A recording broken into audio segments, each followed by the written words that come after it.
In this video, we're going to put everything that we learned today to use. We're going to calculate the Jacobian for our predator-prey model. So we've got that up here. Dx dt equals ax minus bxy. Dy dt equals cxy minus dy. And so taking that predator-prey model, we're going to calculate the Jacobian. We're going to plug in our two equilibria, which, if you remember, were at 0, 0, and d over c comma a over b. Those were our two equilibria that we found the other day. Plug those in, find the eigenvalues, and then we're going to use those to classify what those two equilibria look like. And then we'll talk a little bit about how that influences the model behavior. Okay? So, first things first, we're going to find our Jacobian matrix. So this one's a little bit more complicated than what we've done before, but if you remember when we did this in the first video, we found that it was a minus by, derivative with respect to x, derivative with respect to y is negative bx. All my markers are dying. And then we've got cy, and then positive cx minus d. Okay, so that's our Jacobian matrix. We've got two equilibria that we're looking at. So one is 0, 0. And of course, plugging that in just gets rid of everything that's got an x or a y.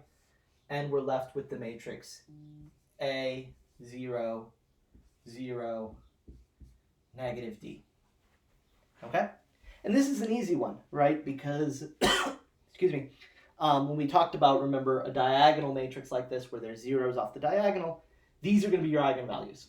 So in this situation, A, B, C, and D were all positive numbers, right? We were starting with all those positive. And so what we see here is that we've got A and D have, our two eigenvalues are A and negative D. And so they have opposite sign. We've got two real eigenvalues, A and negative D. So A is greater than 0, D is less than 0. And so this was a situation where our eigenvalues have opposite sign. And so at 0, 0, we're going to have one of those saddle points. Okay? And if you think about it, and I'll draw up the whole phase diagram in a minute. If you think about it, when we're at 0, 0, the population of the prey collapses down to that point. The population of the prey explodes out from that point, right? Because prey grow without bound. The predators collapse down to that point because they die off if there's no prey. And so that's why we get that saddle. Okay, so I'll draw that out in a minute. Let's look at the other example, which is more interesting. So at the other equilibrium point, so at d over c comma a over b, right, which was our other equilibrium point where our two null lines, x equals d over c, y equals a over b, crossed. At that point, we're going to get 0, right? If you plug in y equals a over b, remember this was a minus b times a over b, so that gave us 0. We get negative bd over c, c ac over b, and then this one also became 0. Okay, so that's our Jacobian matrix. Here, we only have entries on the diagonal, but they're the off diagonal. So it doesn't work the same way. These are not our eigenvalues. To find the eigenvalues, you would plug something like this into Wolfram alpha. And Wolfram alpha will tell you that the two eigenvalues are, so our eigenvalues here are plus or minus the square root of AD I. Okay? So we get plus or minus the square root of AD times I, complex eigenvalues, but complex eigenvalues where the real part is 0. Okay, so remember with our complex eigenvalues, we either got a spiral source if the real part was greater than 0, a spiral sink if the real part was less than 0, or if the real part was 0, if it was purely imaginary like it is here, we got a center. Okay? And so this is a point where our trajectories are just going to kind of circle around it and never actually get closer to that equilibrium or further away from it. If we start at that equilibrium, we stay there, right? But if we don't, we just rotate around it. Okay?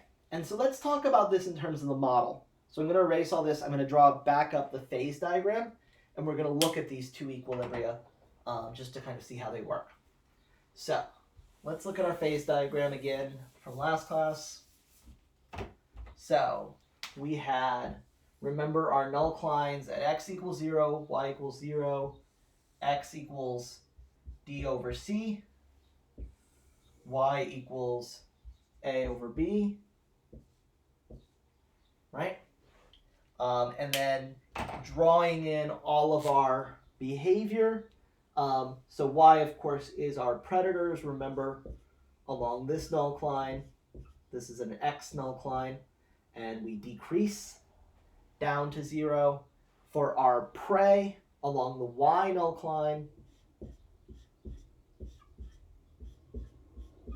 if our prey population are just left alone, if there are no predators, we go away from 0.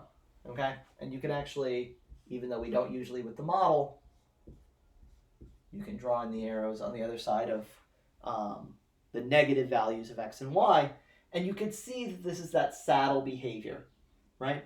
So one direction is decreasing down, the other direction is exploding out, and so that's why we get these saddles. So if you get close to 0, right, you saddle away like this. And of course, this is the only one we're actually interested in because that's where our numbers are real. Okay?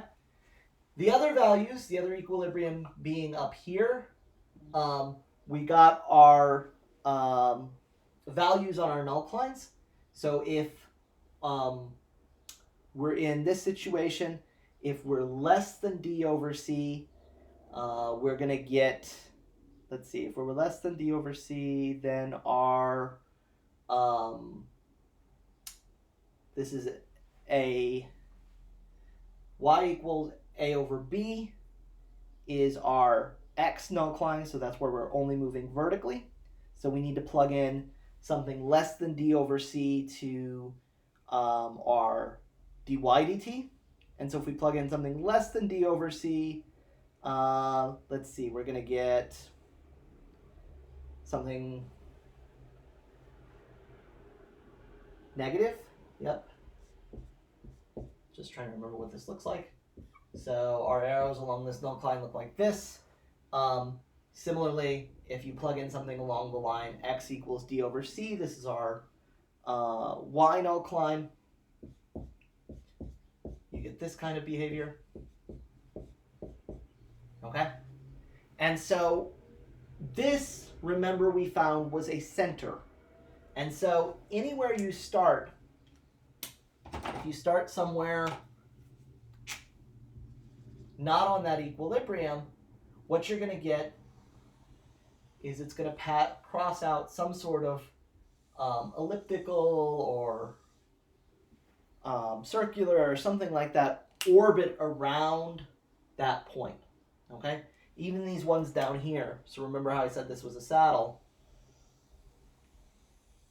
it's still going to rotate around that other equilibrium. Okay? And so this is the general behavior.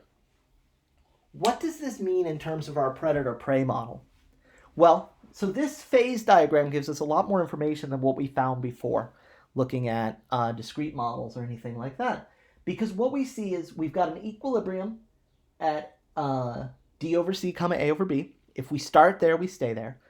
But if we start anywhere around there, look at what happens. So say we started here, down in this section. What's going to happen is the predator population drops some, the prey population increases, right? If the predator population is low, the prey population increases because there's not a lot of predators eating them. As the prey population starts to increase, the predator population increases. Okay? So the predator population increases. The rate at which the prey population increases slows down. there are getting to be more and more predators, right? Our Y value is getting larger, and so they're eating more of the prey, okay? As we get larger and larger, eventually there are so many predators that the prey population can't keep up, right? When we're here, the prey population is replacing kind of what the predators eat at each point.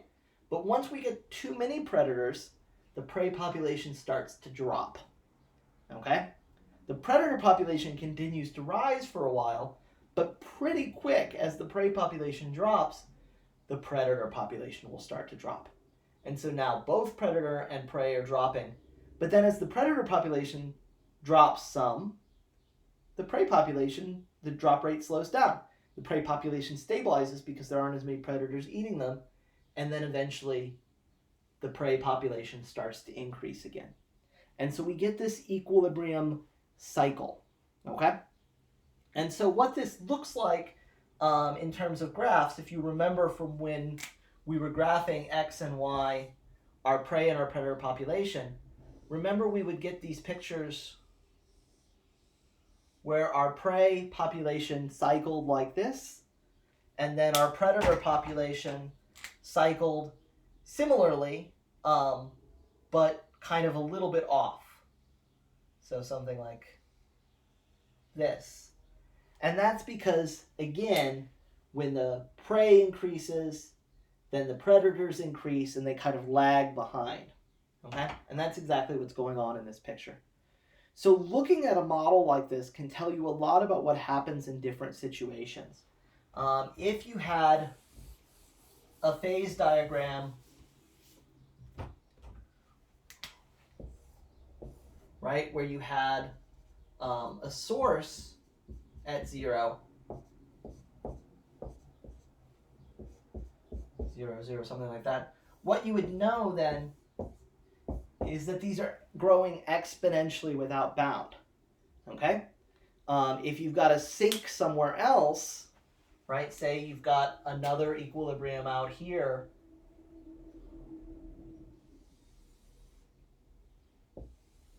maybe that's a sink, well, then they grow without bound and they sink into that sink, okay?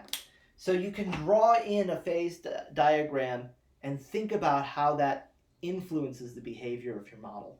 So this can be a really powerful tool for understanding more complex models, okay? So we'll talk more about that in class and do some more examples.